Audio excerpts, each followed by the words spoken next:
আসলে আওয়ামী লীগের অনুপস্থিতিতে আমরা একটু বিনোদনের অভাবে ছিলাম আর কি। সেই বিনোদন জামায়াত ইসলামী এবং শিবিরের কাছ থেকে আমরা পাচ্ছি আর কি। মানে মিথ্যাচার কাকে বলে সেগুলি আমরা ওনাদের দিয়ে প্রতিনিয়ত দেখি। যে বিষয়কে ধারণ করে না, যে বিষয়কে হৃদয়ে ধারণ করে না, সেই বিষয়ের প্রদর্শনী এটা স্বাধীনতার মহান যোদ্ধাদের প্রতি মস্করা এবং যারা শহীদ হয়েছেন তাদের আত্মার সাথে ঠাট্টা বিদ্রুপের সামিল বলে আমরা মনে করি। শয়তানও বিশ্বাস করে না যে জামায়াত ইসলামী আপনার স্বাধীনতার চেতনায় বিশ্বাস করে। এটা একেবারে লোক দেখানো।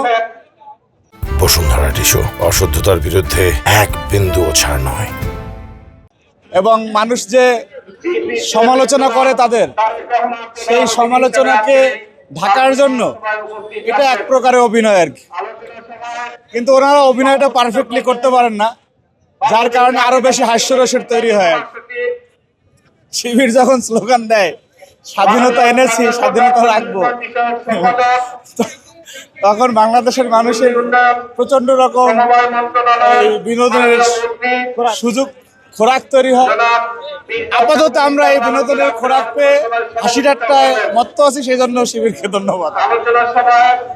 তবে আমরা আশা করতে চাই, যেহেতু ওনাদের জন্ম স্বাধীনতার পরে, ওনাদের পূর্বপুরুষেরা বাংলাদেশের মানুষের উপর যে যে গণহত্যা চালিয়েছে, সেই জন্য ওনারা যদি বাংলাদেশকে ধারণ করে থাকেন, ওনাদের মাতৃভূমির জন্য সেই ব্যক্তিদের বিচার চাওয়া উচিত।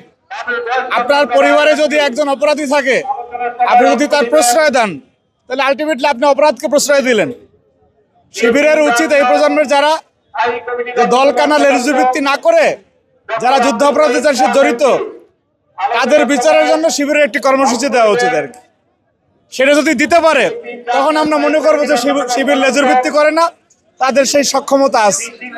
আর যেটি দিতে যদি ব্যর্থ হয়, তাহলে আমরা মনে করবো যে জামাত যে জাকাতের টাকা আনে, জাকাতের নামে বাংলাদেশের সাধারণ মানুষের যে হকের টাকা, হাক্কুল ইবাদ, সেটি মেরে শিবিরকে দেয় এবং শিবির সেই টাকা দিয়ে ওয়েলফেয়ার পলিটিক্স করে শিক্ষার্থীদেরকে বিব্রত করে।